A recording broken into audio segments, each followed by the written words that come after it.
Greetings everybody, this is Dre hailing from Lazy Nation on the Crystal Desert server, and I am here today to go over the Lightbringer tank build for the Guardian. For those players out there who typically like to play the tank style of player, in other MMOs, you know, the type of player that can sit there in front of a boss mob and take damage while the rest of your group does the AoE. You know, in Guild Wars things work a little different. There's no real aggro mechanics. You can't hold aggro, and there's no dedicated healer. So therefore, I try to create a build that will work as a tank in this new type of gameplay mode that Guild Wars 2 provides. So I created this build. It's mainly based on the idea that you can sit there and with the combination of support skills such as protection buffs, as well as your healing and the Aegis boon, which blocks attacks.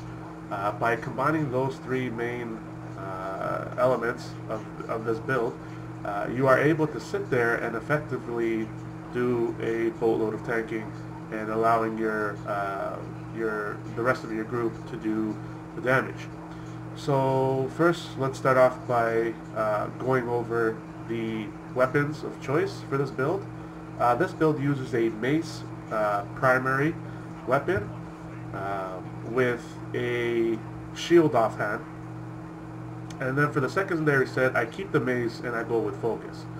The reason you want to have the mace in both slots is because the mace number 1 skill, the third attack gives you a healing. So you want to constantly be pounding out that third strike, the faithful strike, because that's your main skill that's going to keep you up without having to use your healing skill. Then you also have other skills such as Symbol of Faith, which does damage and regen.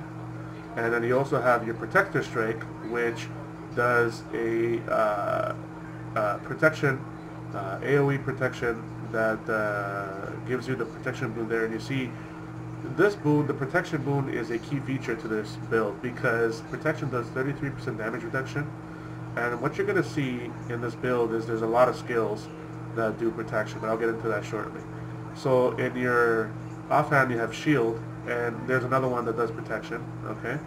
And here you have the number 5 skill that does a AoE knockback, as well as a 1 to 2,000 health heal when you absorb it, when you detonate the dome that it creates.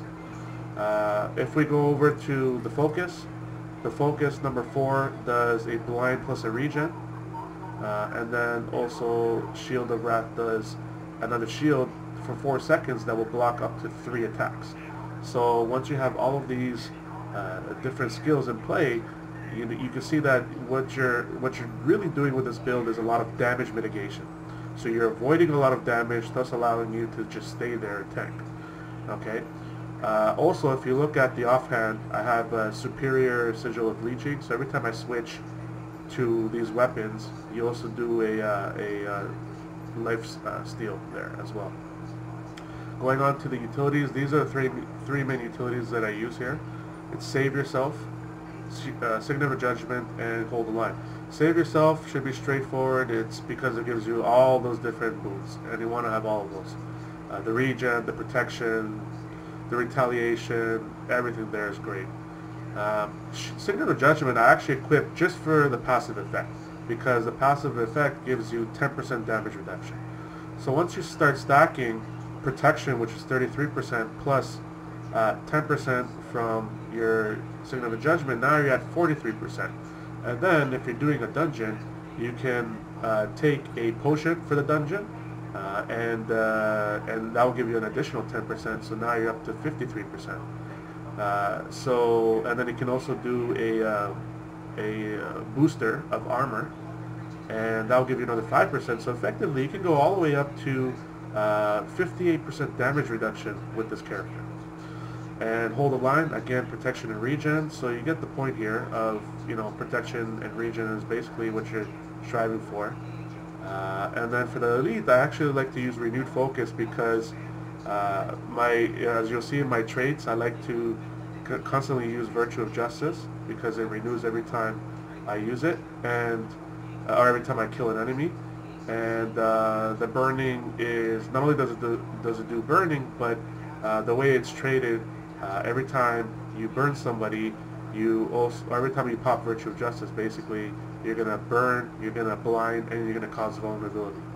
And then Renewed Focus, I use it because while you're using it, you get a 3-second invulnerability duration, and then in a pinch, when you need that extra little heal and damage mitigation, you activate the Virtue of Resolve, and you activate your Virtue of Courage, and then Renewed Focus is gonna renew all 3 of these.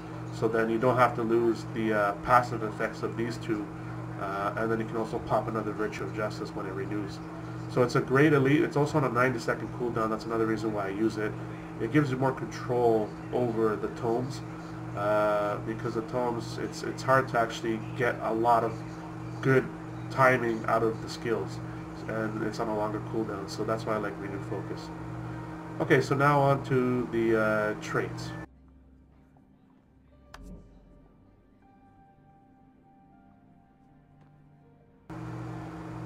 So as you can see here, I have a 15 in Radiance, 20 Valor, 30 Honor, and 5 in Virtues. So I go 15 into Radiance because of the Virtues. Like I said, we start off with the first one here, Justice is Blind. When you activate your Virtue of Justice, nearby foes are blinded. So right now, you pop this Virtue of Justice, they get burned and blind, okay? And then if you add Blind Exposure, whenever you apply Blind, it also applies 3 stacks of vulnerability. So now, you pop Virtue of Justice, it does burning, blind, and vulnerability. And then finally, the 15 here allows Virtue of Justice to be renewed whenever you kill a foe. So you can constantly pop that when foes are being killed. 20 into Valor, because this is going to give you some defensive buffs here that are great. Starting with, getting an Aegis when you reach 50%. That's fantastic. This one here is to, you're trying to be a support character for your team, so nearby allies gaining up to 70 toughness based on the level, that's a great buff for them. And then Virtue of Courage is recharged when you rally. Sometimes it's great. Not really care about this one too much, but it's still a nice addition. And then finally, Honorable Shield, because your main is your main shield. So you gain 90 toughness when you wield the shield, and the cooldowns are reduced by 20%. That's key as well. Honor is your main line, okay? Here you're gonna have, you're doing a shout build with Save Yourself and Hold the Line, so you want to have your shout skills recharge quicker. You also want to have symbols that are larger, since you're going to be using your Symbol of Faith constantly. So it's nice to have larger symbols. And the final one is Battle Presence. So here, based on the high amount of healing power, which I'll show you in a sec here, at a high level, your allies are going to get about 1 to 200 health per second if they're close to you, because of the passive effect of Virtue of Resolve, right? So it does it regenerates health, and anybody around you receives the passive effect of that with this trait. And then finally 5 here, because you're going to be using your virtues a lot, so whenever you pop Justice you get Might, Resolve gives you regeneration, Courage gives you protection, so that's just an additional bonus. Alright, now on to the gear. So for this build, you want to have high healing power, you also want to have toughness and vitality. So for the gear, I basically use a set, can't remember off the top of my head what the set is called. I transmuted the Flame Legion skins on there, so it's not really the Flame Legion, but these are the stats you're looking for: vitality, healing power, and condition damage. So I have that pretty much across the set here, and then I use Superior Rune of the Doliac, which actually comes already on that set piece. I think it's called the Jalis set. So if you look for Jalis, J-A-L-I-S, it actually comes with Superior Rune of the Doliac, which is an added benefit because that's where you get your toughness and vitality. So that's the gear there, and then again the same thing: vitality, healing power, condition damage on the weapons. Okay, and then for jewelry, you want to go with the Sapphire for power, toughness, and healing power. So here you get, if you see on this one, you were getting vitality instead of toughness. Here you're going to get healing power and toughness instead of healing power and vitality, and the other one gave you condition damage, whereas this one gives you power. So you get an overall good blend of stats. So if you look at my unbuffed stats here, in fact, let me switch to my main here so you can see. So unbuffed, I'm sitting at, you know, a decent amount of power. You're not really going to be doing a lot of damage, but the point of this is not to really sit there and be a DPS, or you want to sit there and be a tank. But you can see here 3k armor, almost unbuffed, as well as almost 20,000 health.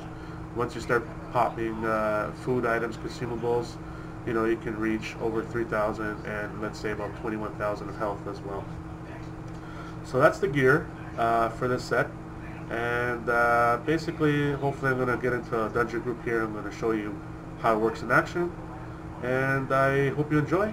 And again, this is Dre from Lazy Nation. And I'll recap at the end of the dungeon how things went. Alright, we'll see you soon then.